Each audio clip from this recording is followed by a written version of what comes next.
Hello and welcome to the State of the Fleet Industry, a weekly video series produced by Automotive Fleet magazine and which is sponsored by Enterprise Fleet Management. I'm Mike Antich, editor of Automotive Fleet, and today I'd like to examine what's occurring in the fleet industry for the week of March 1, 2021. And specifically, I would like to discuss several ongoing trends. First, the ongoing vehicle supply constraints that we've all been experiencing and have been experiencing. Second, we'll examine the rising fuel prices for both gasoline and diesel. And third, the production slowdowns due to the ongoing shortage of microchips. So let's start today's discussion by first examining vehicle supply constraints, in which vehicle inventory continues to remain tight in both the fleet and retail markets. And one way to illustrate what's occurring today in terms of supply constraints is what happened last Friday, February 26th, when Stellantis, previously known as FCA, announced that the final order cutoffs for various 2021 Ram pickup models would be the following Monday, March 1, 2021. And this isn't the first time that in the model year that fleet customers have received such short notice on accelerated final order deliveries. But it's emblematic of what's been happening this model year. And I think everyone is going to be glad when we can put the 2021 model year behind us and move on to hopefully a more normal 2022 model year. So in addition to these ongoing inventory constraints, there's also been upward pressure on both gasoline and diesel prices since the beginning of the year. And as an example, last Monday, February 22nd, the average price per gallon of regular unleaded gasoline in the US was $2.71 per gallon. So for comparison, 1 week earlier, on February 15th, the average nationwide price per gallon of gasoline was $2.64. However, it's important to remember that these are average nationwide prices, and in some parts of the country, gasoline prices and diesel prices are even higher. And this is best illustrated by one Automotive Fleet reader who lives in Northern California and who emailed me saying, what cost me $41.50 to fill up my vehicle on January 12th, 2021, now on February 25th, last Thursday, cost me $63.12 to fill up my vehicle. So this is a $22.38 increase in just 5 weeks. And as another example, here's a photo I took last Friday, February 26th in Marina del Rey, which is in California, while attending, perhaps appropriately, an early preview of the upcoming 2022 Chevrolet Bolt EUV. And as you can see from the photo, in California, we've already hit $4 per gallon price of regular unleaded gasoline.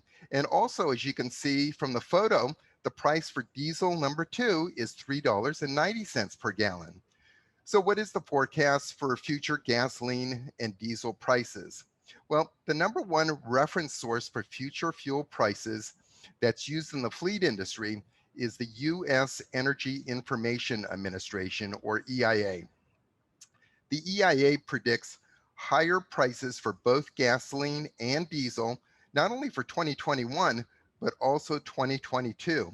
And the primary reason cited by EIA is that the economic recovery it anticipates will occur in a post-COVID economy will see increases in fuel consumption as driving mileages increase, both personal and business. And on top of that, historically, retail prices tend to increase gradually in the spring and peak in the summer when people drive more frequently. So from a historical perspective, if the economy follows its traditional pricing patterns, anticipate higher fuel prices for the next 6 months.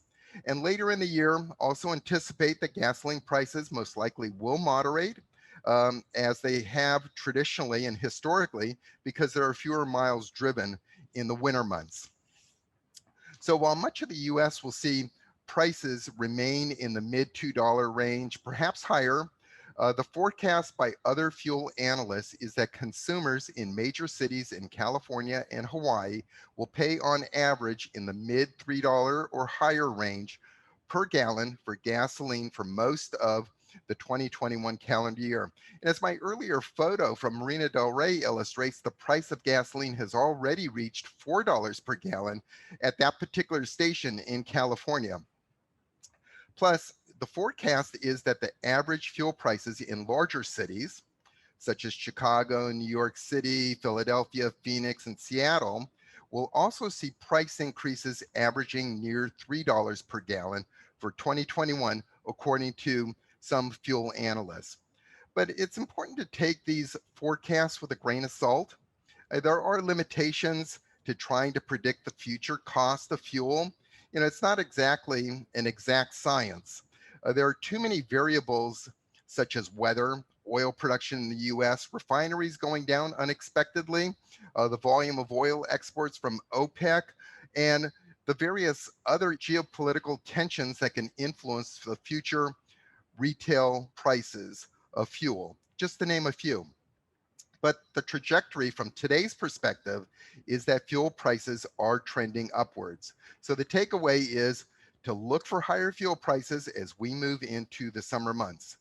And with that said, I'd like to shift gears and examine what's occurring in the area of the microchip shortage, which is ongoing and is turning out to be more severe than any of us anticipated even just 30 days ago.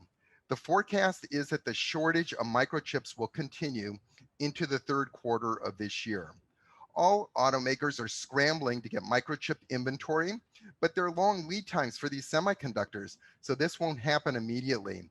And these microchips have really become essential in vehicle production, and nowadays are critical in the functioning of brakes, steering, engine control modules, and infotainment systems. And as a consequence, and perhaps without even needing to say so, this microchip shortage is going to negatively impact order to delivery times for 2021 models.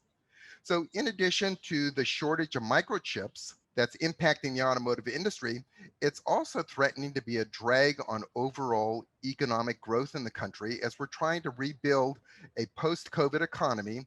And this concern has now even involved the US government. Just last Wednesday, February 24th, President Biden issued an executive order for the federal government to review the US supply chain with special focus on the US auto industry. And with these limitations in the economy supply chain, it's not a new phenomenon. And it really became apparent at the start of the pandemic earlier last year when there were widespread shortages on masks, gloves, personal protective gear, and ventilators. And now today, we're witnessing a shortage of microchips, which again is a supply chain deficiency. And these discussions and concerns about the automotive supply chain are now expanding and are starting to include calls for greater production of EV batteries in the US, which I predict in the future is going to be framed as a national security imperative. And just last Monday, February 22nd, Ford CEO Jim Farley called for more production of EV batteries in the US. As the volume of EV production increases, I predict the call for domestic production of EV batteries will increase even more. And this is critical to prevent possible future supply chain disruptions as the auto industry plans are to produce and sell millions of EVs over the balance of the decade.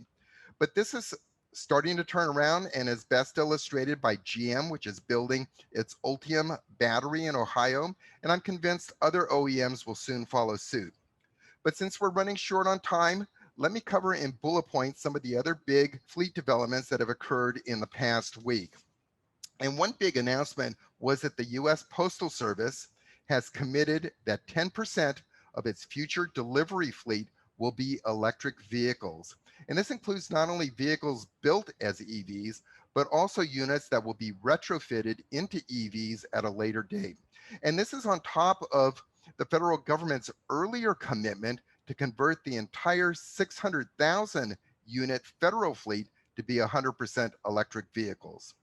And another thing to watch out for in the coming weeks is the rising cost of steel, as steel inventory has been tightening.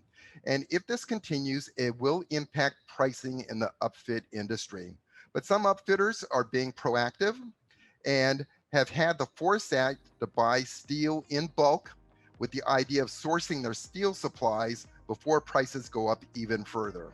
But with that said, I'd like to conclude my State of the Fleet Industry presentation for the week of March 1, 2021, and I want to thank you for listening.